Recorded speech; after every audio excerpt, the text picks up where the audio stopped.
Hey guys, something that we are excited to tell you about is a company that is taking wine to the next level. If you've been at a restaurant or grocery store trying to pick out a bottle of wine but had no idea where to start, like me, or you're just looking for a unique event for your friends, family, or coworkers, In Good Taste is a new type of winery that can help you do both. Their mini wine bottle tasting flights help people with varying degrees of wine knowledge learn more about wine. In Good Taste provides tasting flights and complimentary virtual tasting over Zoom. The tastings create a safe space for novices and pros to ask questions about the wine, the regions, food pairings, etc. Unlike the traditional lecturing at most wineries, In Good Taste provides a fun event with trivia and quirky food pairings like which wine pairs best with Crunchwrap Supremes. Each mini bottle is one glass of wine, so you're getting 2 full bottles of wine, but in a variety for just $65. This lets you learn more while committing to less. Today is a very special day. It's the day that we celebrate all of the mothers out there. It is a unthankful job that does not get enough credit. And this last Wednesday, you heard from our wives who are the mothers to our children. And this week, we're going to give you the chance to hear from all 3 of our moms. Yeah. And we're on this show. We talk about the journey. We talk about the story. We've all shared portions of our story from our perspective. On this one, we're going to hear a little perspective from the ones that wiped our ass from day one. Literally. And some things that, like, I even, like, talking to my mom, I learned. Yeah. And I was like, really? You're like, a badass that's kid. who I That's was. one. Yeah, that's for sure. Badass kid. But these are some of the strongest, most amazing women, selfless. And that's what I would say about all 3 of our moms. And Ben, I haven't, and either one of your moms, I obviously don't know like my mom, but from the stories that you've told, man, these women have given everything so that we can be happy, we can be successful, so we can find who we are, find our path. And man, we're so thankful. So we interviewed these 3 separately.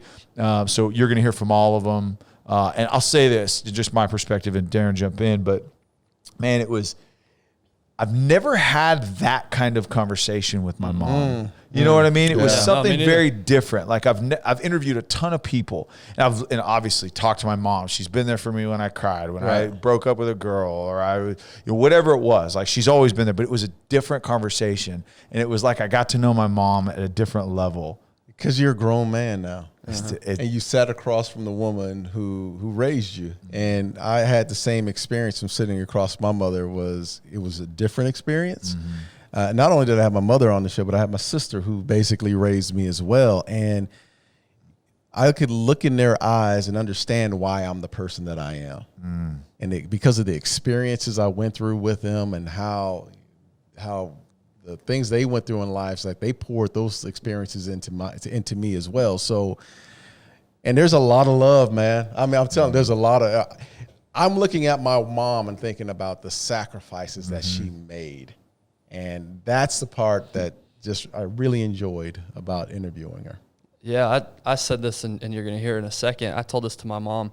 You know, when you're a kid, you see your parents like, almost like they're not really human beings. Like they're just there to serve you, I guess. And until you become a parent, you don't understand that dynamic. So like what you said, Tyler, it was just such a different conversation than what I've ever had with my mom. And I learned some things, and, you know, I have 3 brothers, and just how crazy it was raising 4 boys. And so it was, I think you said it best, Tyler. It was fun to learn from a different perspective. So we hope you guys enjoy this episode. It's a little bit different than our normal interviews, but I think that anybody who's listening can get something out of this. So happy Mother's Day. Cheers to all those moms out there. The real MVP. We love you, Mom.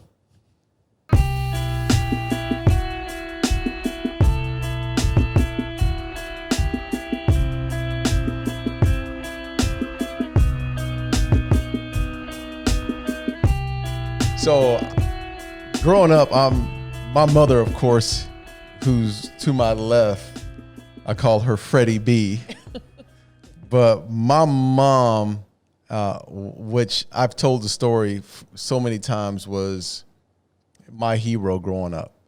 I didn't have a whole lot of people that came into my life that were, professionals or coaches who I absolutely looked up to. I looked up to this woman,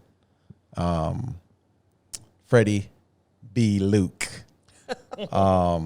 because she was so inspirational to who I was, and the sacrifice that she made was so important. So I wanted to, bring on my mother and have a conversation leading into Mother's Day, and also bring in my sister, because my mom, who sacrificed, as I mentioned, so much, worked 2 jobs and was gone most of the time. Found ways to come back and always be there for us in the evening and make sure that everything was fine and make sure we were at practice. He had to, before the actual schedules that you have on Outlook were out there, our mom had it all organized. There was no assistant. She was it. She made sure everything was organized. But the person that was usually running those errands to make things easy for me was my sister, Monica, who was 7 years my senior, but was at home all the time, and she was cooking the food, and she was making sure that my nose wasn't dirty and making sure I got off to school on time and all those things. My mom,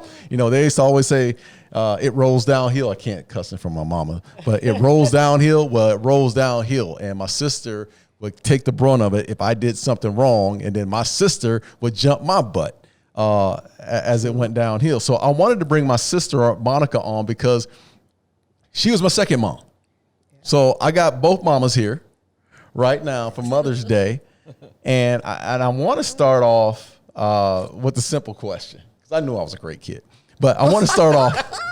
I want to start off, Mom. I'm gonna go to you first. What was I like as a kid growing up? Very quiet, not a lot to say. Very obedient. A good student in the younger years. Just an all-around good kid. Loved to have fun, always a smile on his face. Never gave me any problems at all. That's it. That was it? Pretty That was basic, it, huh? yeah. Oh, that was, you being nice. Okay, here's the truth then. Right. No, later So- on it changed. But Here you go. Yeah, here I go. She can't wait. Monica cannot wait to answer this question. I'm like, let's stay with you, Mom. I don't want to go this way. Monica, I'm going to ask you the same thing. For our listeners, what was it like raising me as a kid? Actually, you were an easy kid. You were an easy kid. I really didn't have to worry about you too much. You would do whatever I said. You, like Mom said, you were quiet, and all my friends used to say that, where's your quiet brother? I'm like, I don't have a quiet brother, but that would be you, right? Because you'd be in the background listening. And, but I just remember you loved animals. You always liked being outside. You never really got in trouble. And you did whatever Mom said or whatever any adult said. So you were always obedient for sure, especially as a young kid. Yeah. Okay, so Monica, you have 2 kids. Mom, you have 4, and then a whole bunch of others that you've raised. What is your favorite part about being a mom? the respect. I taught from early age respect. Maybe I commanded it from the beginning because I've never had any problems getting it from any of the children that I've been around. And some of those that were not mine to chastise, I did anyway.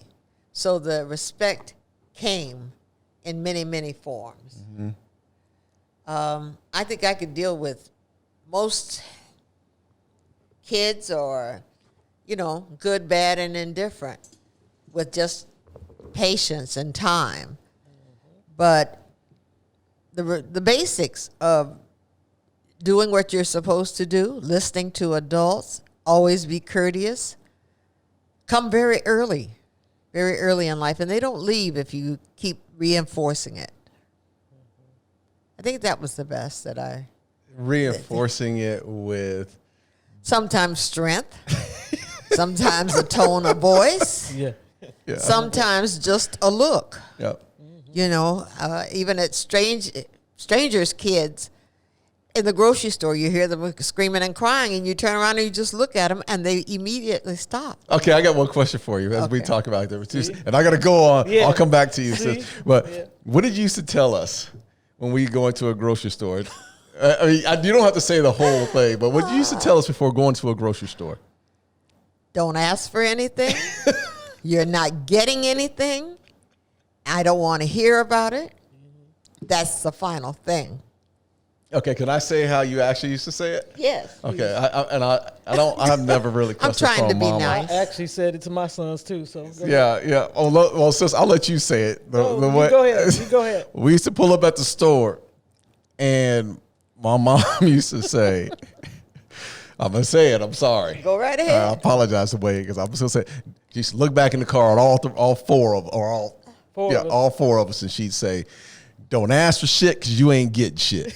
And it was just that dry. That was the short version. That was a short, that was a short, but it was like, okay, because she had no problem. I grew up in a house where discipline was key because she didn't have time. She had 4 kids. She didn't have time to deal with all 4 of us. So if one of us got out of line, we all got spanked. Like everyone got spanked. So Monica could say something snappy, and I'm getting the right hand as well. So we used to she policed us all with one swipe. Right. And that was. I'm sorry, I got That's off true. topic I there, remember but us going in the bedroom, all 4 of us, and then we'd be arguing at each other. See, you shouldn't have never did that. And that's why I'm getting a whooping. You make me sick. so Monica, I'm gonna ask you the same question. What is your favorite part about being a mom? Watching my kids do well. Just watching them be successful. Sometimes you don't always think they're listening to you, but it comes back sometimes sooner than later, right? But I like watching them do well. Watching them be successful in whatever shape or form that is. And then you've done the right thing, or that they were listening when you didn't think that they were. What did you learn from mom? As far as the discipline, what did you learn from her? I learned you start early. You start from day one. Not that you have to spank kids or anything like that, but mom, the no's came early, the yeses came early, the kudos came early. And I think for me, my reflection is by the age of 5, you knew the rules. You knew what you could do, what you couldn't do when you were stretching it. And if you hadn't mastered it by 7 or 8, you probably were going to have life struggles, troubles, or you were probably more hard-headed than most. But for all of us, I think, we knew early what you could do, what you couldn't do. And even when we got disciplined, we always got rewarded with something. If that was ice cream, so you got rewarded for good behavior at the same time. So the love didn't ever stop, even when somebody had to check you. Yeah. So, Mom, how old were you when you had Monica, your first child? 18.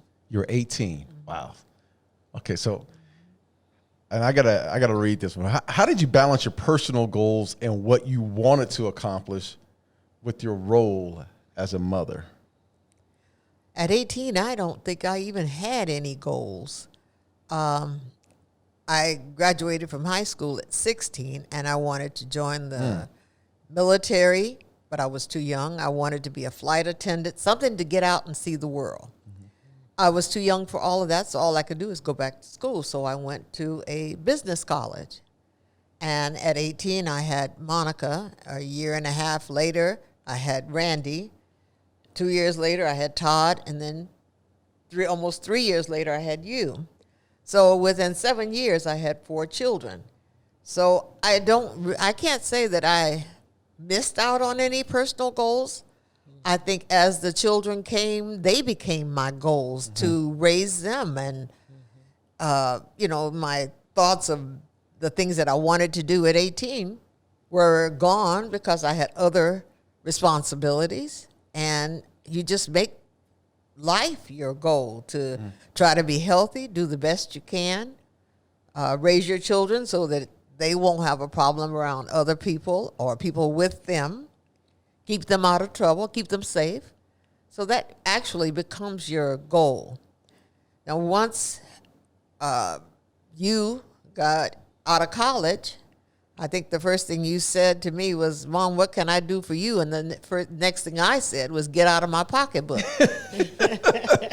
Because I can take care of myself. I'd learned to do for me, and my children were grown by that time. So, you know, that was my goal. Right.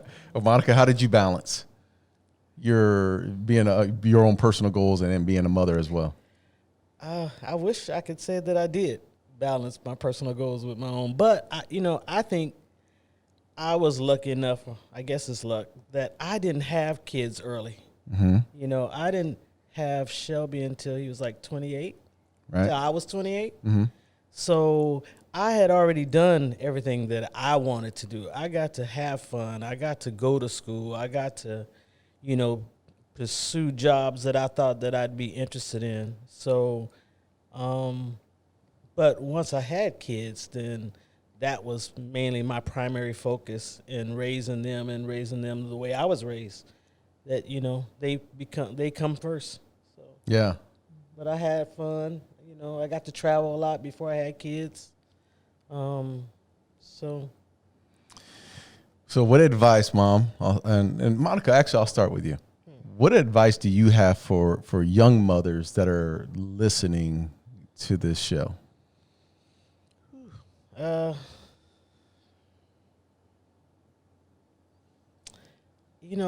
guess for me, it's the same thing with what I watched my mother do, is that her kids were her priority. My kid is that you give them the time. If you see what their strengths are, you open the doors for them so that they could have strengths. A lot of times people try to plan and say, hey, I don't have enough money to do this or that. There are ways that you can find opportunities for your kids. And I don't mean that has to be opportunities that require a whole lot of money, but giving them the time and then introducing them to the right people or people that will teach them things. I always said if I couldn't teach my kids, then I always tried to put them around people who could. Yeah. Yeah. You know what I mean? Yeah. It was like, if you're not going to get it from me, I know somebody you will get it Absolutely. from. Sometimes you don't always listen to what your parents say, but there's good, positive role models around you that, Uncle so-and-so has those skills. Yeah. Hey, and I'd whisper to them, hey, he may not understand that coming from me, but I know he will coming from you. So I always just try to surround my kids with people that would teach them things that I knew I didn't have the skills to teach. Yeah, and you had that humility. And I can remember with, both Shelby and Cole, how many times that you say, hey, call Uncle Darren because he use him as a resource. And then she would call me on the back end and said, hey, act right. Yeah. And help my boy out with whatever. And I thought that was awesome because, we don't always know it all. And we always know that at times we know that our kids aren't going to listen to us, but they will listen to someone else and respect us. So I always appreciated that about you, sis. It's better when it comes from somebody else. It does. At least they think it is. Exactly. Right? Although it's the same thing you've been saying, right? Yeah. Yeah. But so, Mom, what do you have? What's the advice that you have for those young mothers that are listening? Do the best that you can. You never know until you try. Don't set goals far beyond your means. Live within your means and your surroundings. When you do that, I think little by little, you grow, they grow along with you. And make changes as necessary.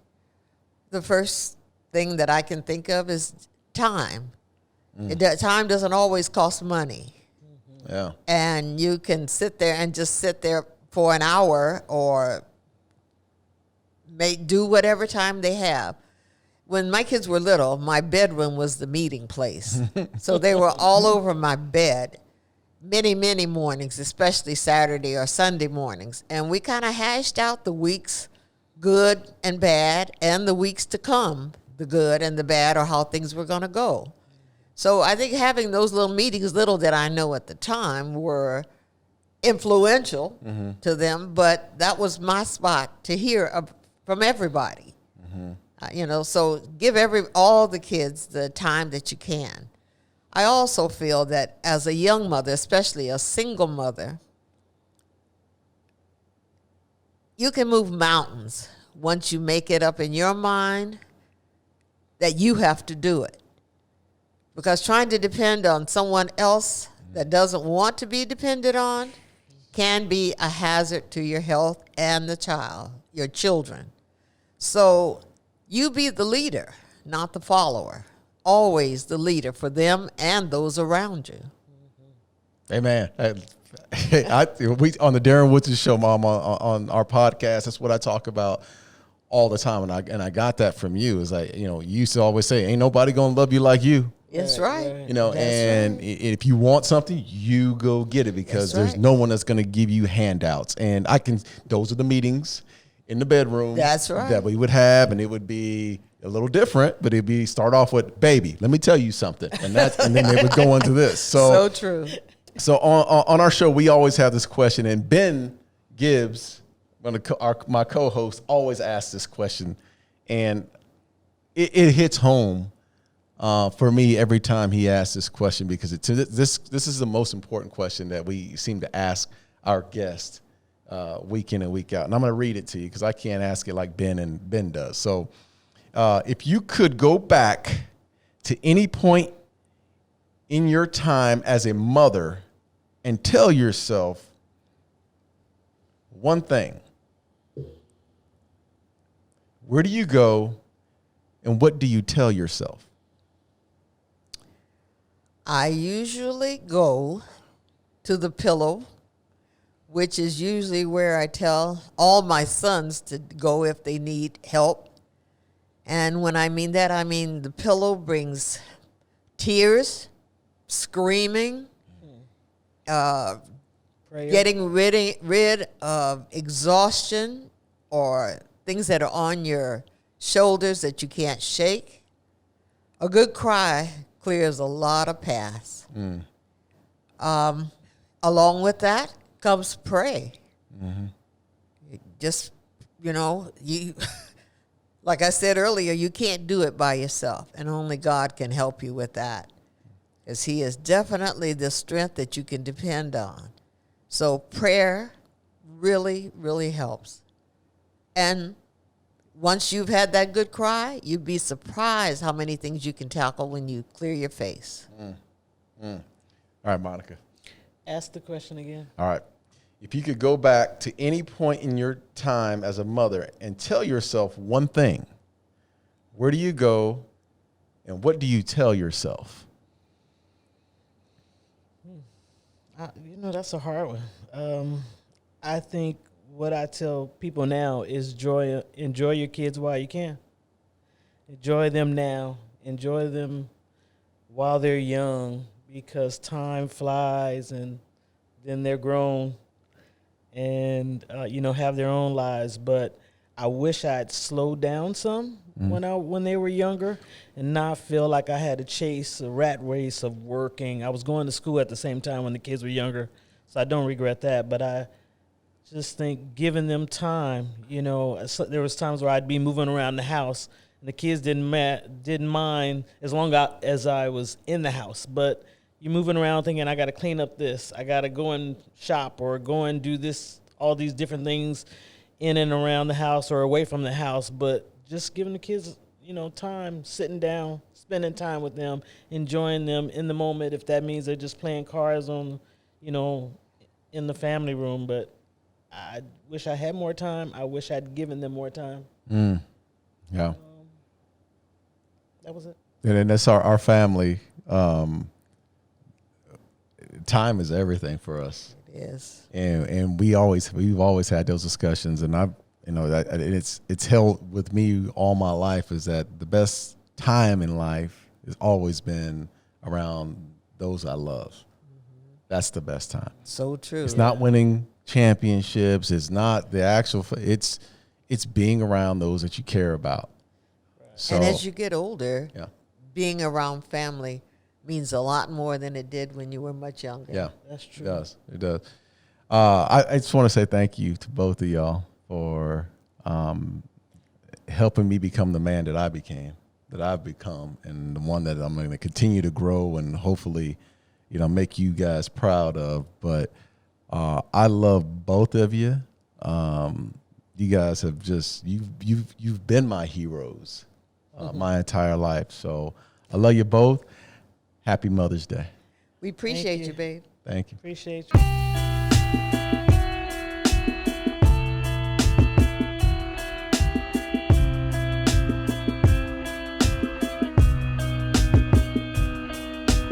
So we are here with my lovely mother, Becky Gibbs. How are you, Mommy? I'm good. How are you, Benny? Good, good. So obviously, as you know, we talked a little bit about this before. Just thought it would be fun to get a little insight on your time as a mother to me and my three brothers. I think I'll learn some things today, and then obviously our audience will be interested to know what kind of hoodlum I was like as a kid. So let's start there. What was I like as a kid? Because I have my perception. I would love to hear what your thoughts were on what I was like as a kid. Well, you were very gentle, very loving. You loved your big brothers, and you loved sports. And you loved to keep up with the big boys. And you were a big boy. Not fat, but just big and bigger than most of your friends. It's at the okay. time. You can say No. fat. I'm past those days of being Later self-conscious you got about fat, it. but when you were little, you were just bigger than the others. So made you really good in sports. You were very artistic and still are. I don't know if you remember the life-size baseball player that you drew and taped on your ceiling above your bed. Oh yeah. I made my own posters. I didn't like to buy the ones. Yeah. Right. Well, you didn't watch much TV, which was probably good, and that gave you your artistic outlets. Let's see. You always had to dress the part.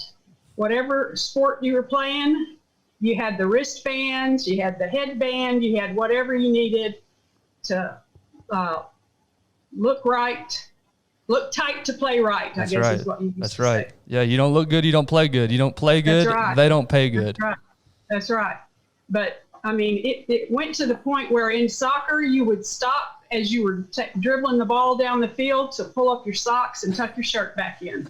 It's very important for you to look good. So maybe it was a detriment to my performance, I guess we could say. Well, that was when you were about 4, so it was okay. You got better. Let's see. You were a little bit chubby later on in middle school, but as the doctor said, you would stretch that out when you hit puberty, and you did.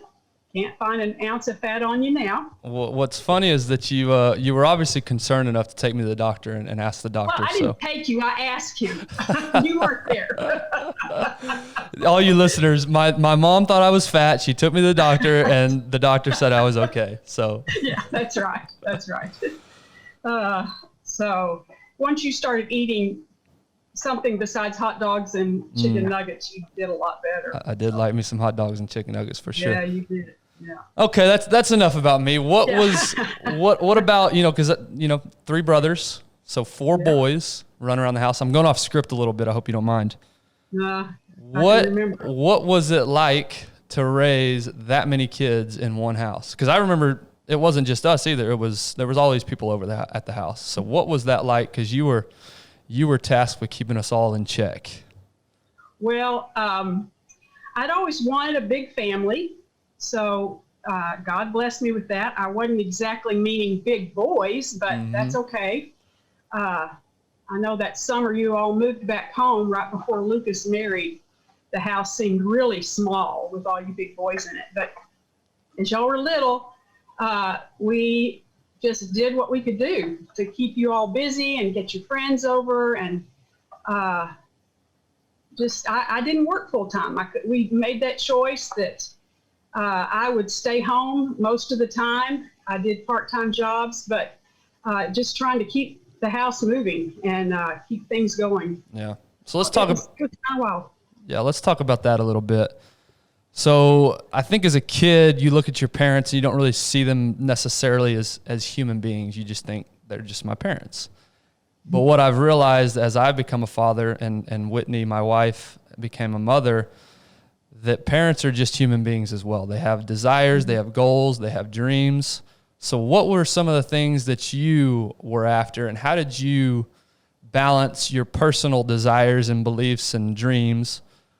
Because again, you just referenced it. You had to take a back seat to us 4 kids. So how did you balance being a creative and a human being with being a mother? Well, first of all, I got a degree in home economics, which people think, wow, what's that for? Well, it helped me a lot to be able to keep things rolling at home and try to keep up with you boys in all the places you had to be. I never felt like I was giving something up to stay home with you. That's all I ever wanted to do, was stay home with my kids. So I was very grateful to be able to do that. I know you boys sometimes thought, boy, sure would be nice if she made some money, but we got along all right. Yep. We managed to feed you Yep. and send you to camp and do some other things. Yeah. So No, you guys did more than all right and get by. It was an awesome childhood. As you look back, what are some of your favorite parts about being a mother? my first thought was grandkids.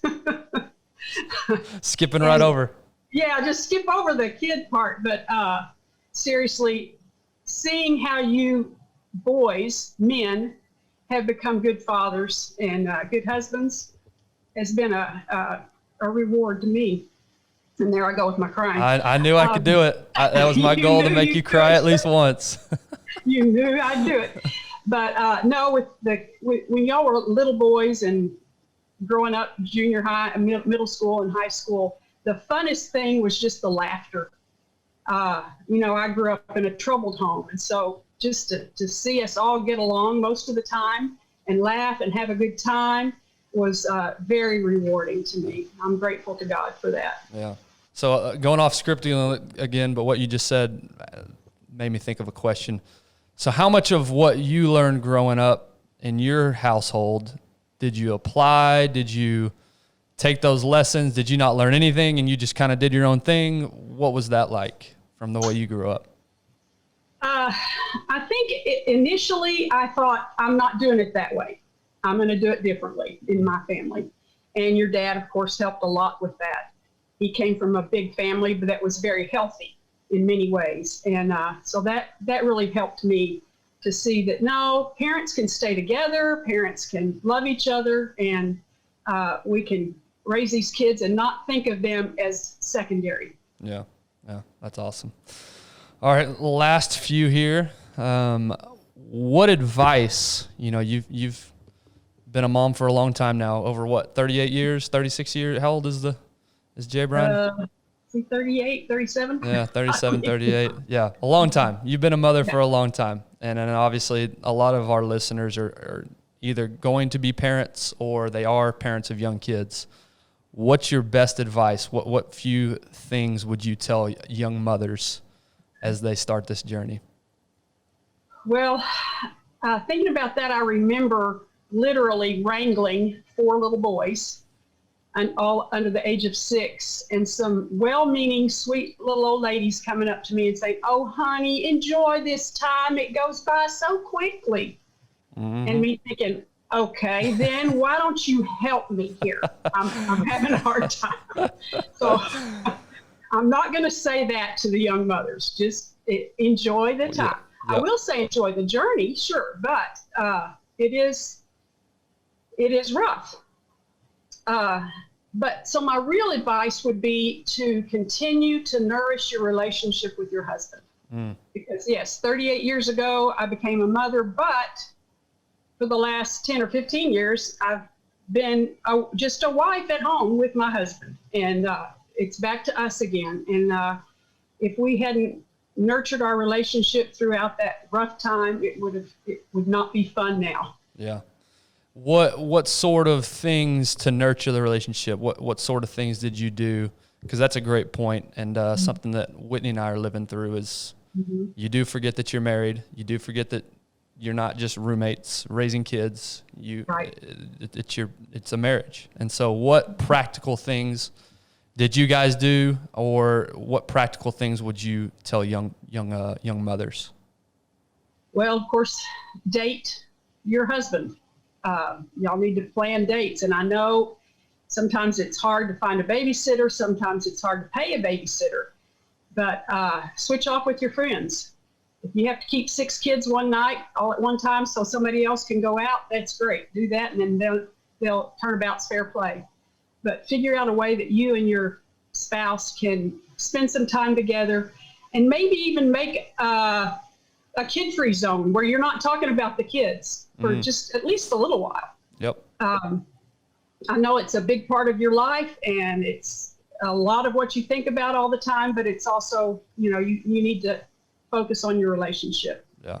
Oh, that's good. And then we took weekends away sometimes. We would farm you kids out to different families and have different ones take you to soccer and football and all. And Brian and I would just get out of town for a couple of days. Wow. And that was helpful. That's good. All right. And then finally, this is the question that we ask every guest, specific to their life and their journey. We're going to narrow it down to motherhood for you. If you could go back to any point in your time as a mother and tell yourself one thing, doesn't necessarily mean you go change anything, but if you just go back and you could just say, hey, Becky, what advice or what would you tell yourself? I've thought about that a lot. Of course, you do look back and you say, boy, I wish I'd changed that. I wish I'd done this and that. But specifically, I'd say to Becky, enjoy this journey that you're on.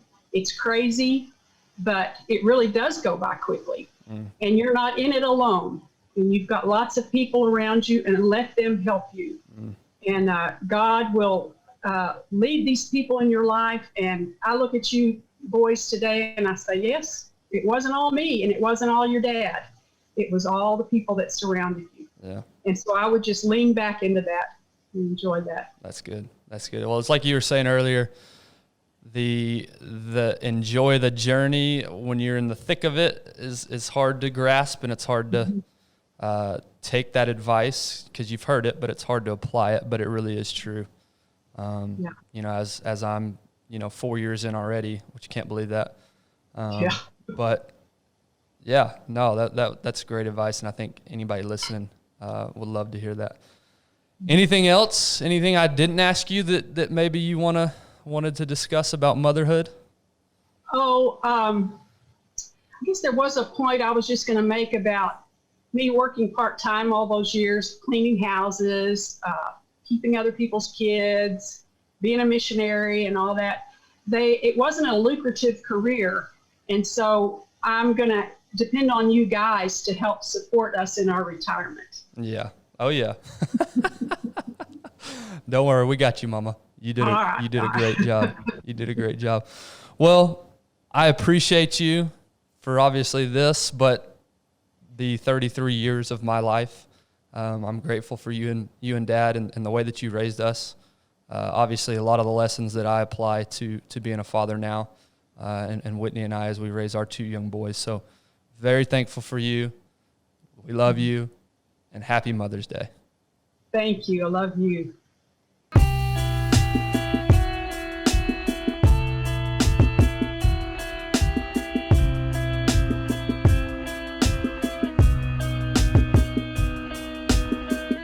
All right.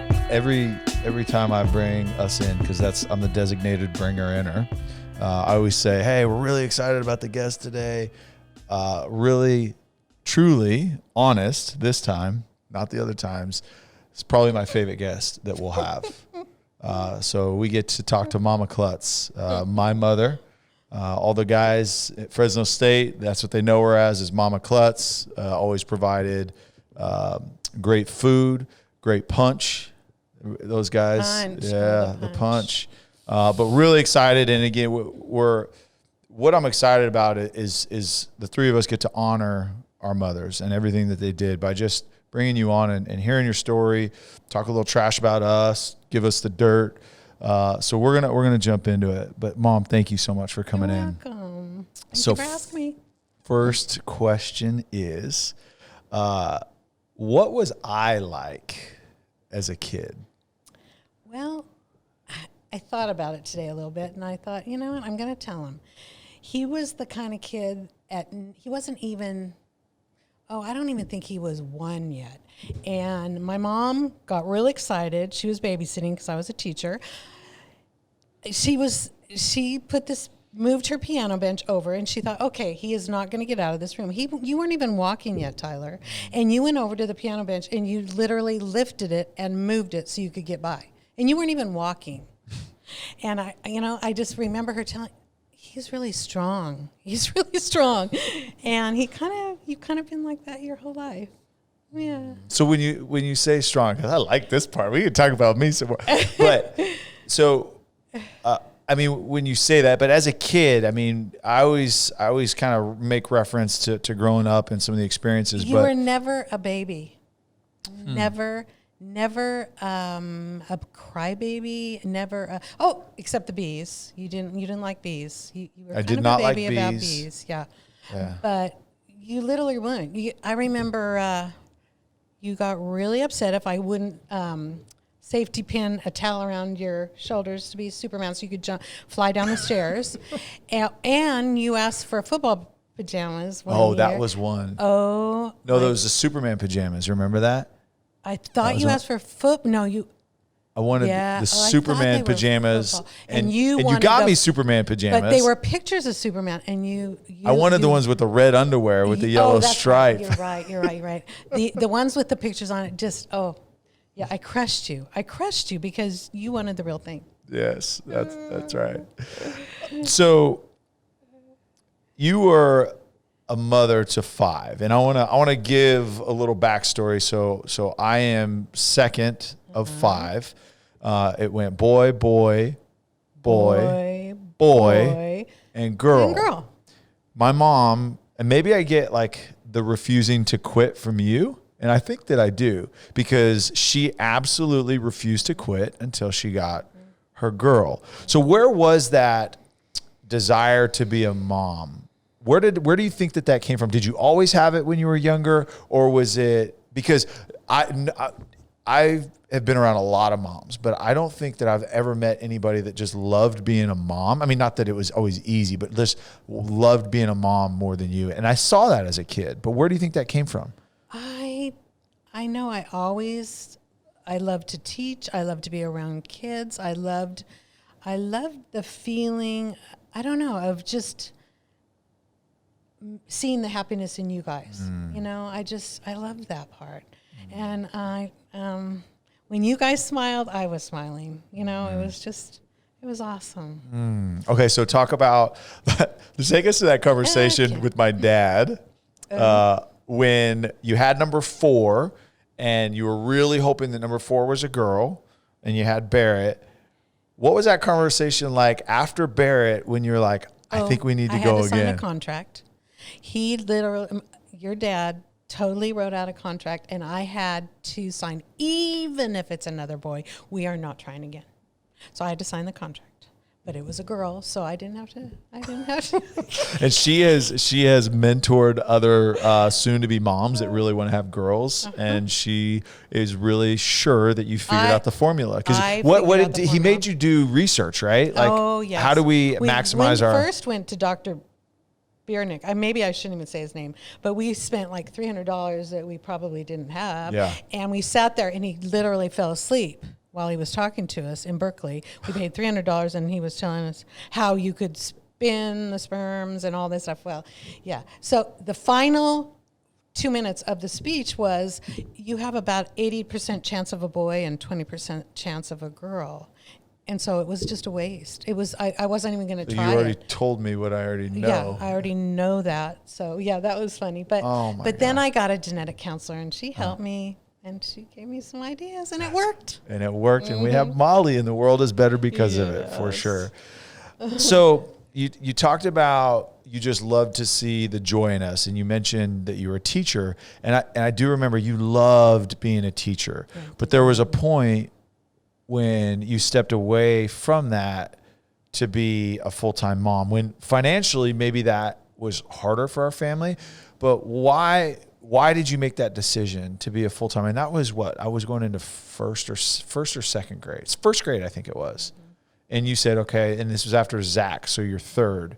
What was that decision like? What was that? I missed too much in the logistics, and you know the logistics. You work your tail off, and you are just working to pay your daycare. Yeah. And I had one great daycare. Like, yeah. Ginger. One not so good, but I think the logistics. I was just putting out so much, and I wanted to put you guys in preschool, and I wanted you to have the best of the best, and I just thought I need to be the driver around, and I was for 20 years. Yes. Put teaching on the back burner, and I drove you guys around and took you to all your sports and took you to your activities, and I loved every minute of it. I was going to say, if you could go back, would you? No, you wouldn't change it. No. Well, we love. I think about it sometimes, but no, I wouldn't. When you went back later in life and you got to substitute teach and still get that Adult ed. Yeah. So, so you have 5 kids. How did you figure out how to manage those schedules? Because there was a point when my older brother's in high school, I was in junior high.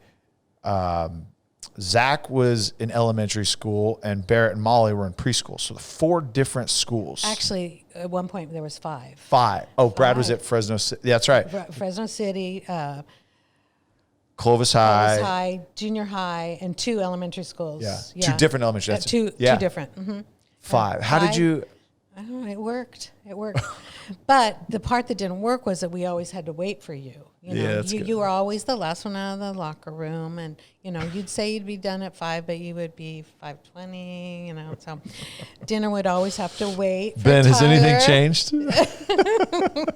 Tyler time. We call it Tyler time. That's okay. It's a real thing. Yeah.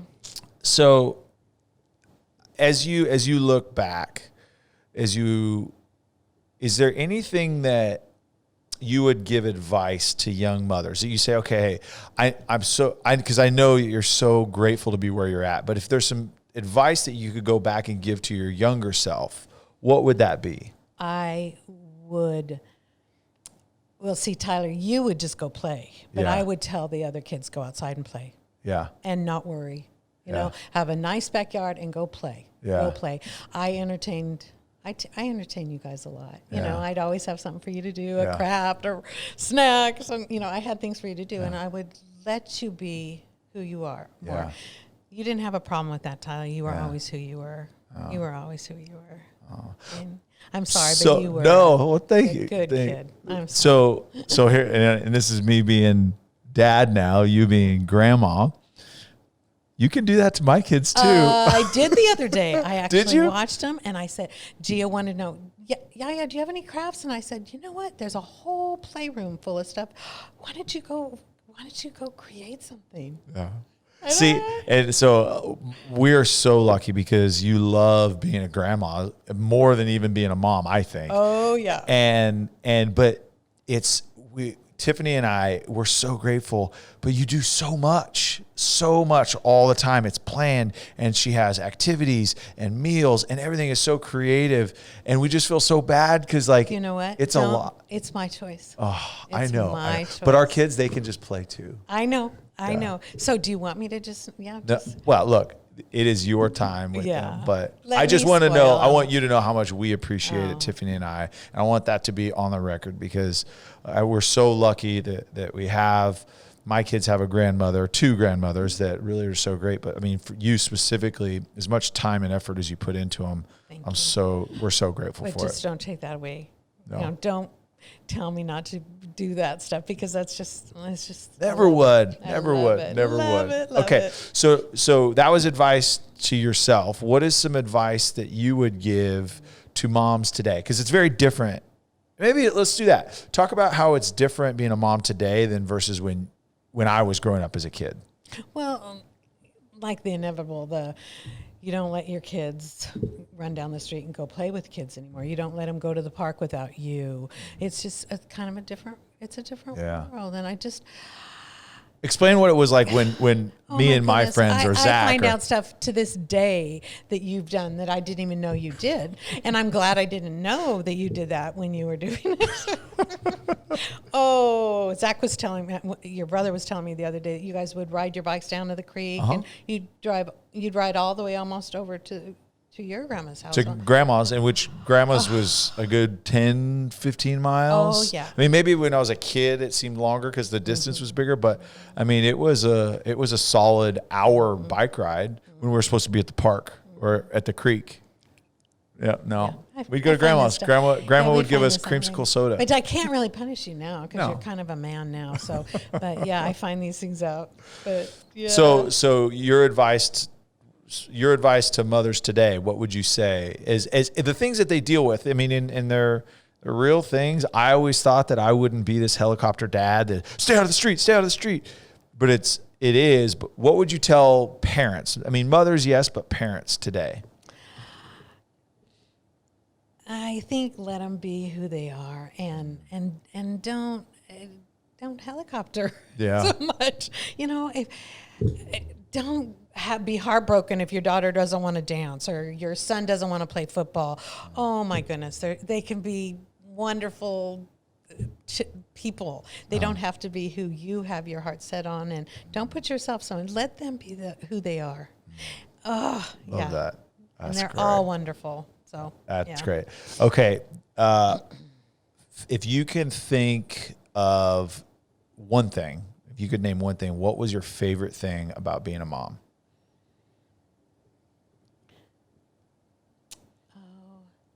I think when my kids were all together and they were all getting along, which wasn't very often. Wasn't very often. But just, I don't know, I guess when I saw smiles on your face and I mean, Tyler, when I found out I was having a girl, I got in those days, it was a little message. Yeah. Yeah. Yeah. The nurse advice nurse. Yeah. You'd save the message. I remember I saved it for 6 months saying, you're having a girl, because I couldn't believe it. But you were so excited. And that was so fun for me that you were excited, and that the boys were all excited to have a sister. So, but that was just happiness. But lastly, maybe some encouragement for some of those mothers that are going through hard times, whatever it may be, whether it may be, a tragic loss or just hard times financially or. All right, moms, you know what? It goes fast. I know when they're toddlers and they're little, you just feel like it's never going to end, and it ends so fast. So really look in their eyes and just get to know them and feel them and let yourself enjoy every stage. Don't rush it. Because they grow up so fast. So enjoy it. Be in the moment. Be in the moment. Look into their eyes. What are they really feeling? Just sit down and ask them, how are they feeling? How are you feeling? I wish I could have done that a little bit more. A little bit more. I thank you so much for spending some time today, sharing some insight, kind of how I became me. Not that that's great or anything, but I want to say this, the most sincerest thank you. One day a year is not enough to celebrate what you did for us, because it was because of you and the day in and day out, the love, the shuttling, the encouragement, the tears, the listening, the advice, all of those things. We're just so thankful for that, and don't ever forget that. So thank you, Mom, so much. I love you. And thank you for being a very good boy. Thank you. Sometimes. But thank you, Mama Klutz. She's out.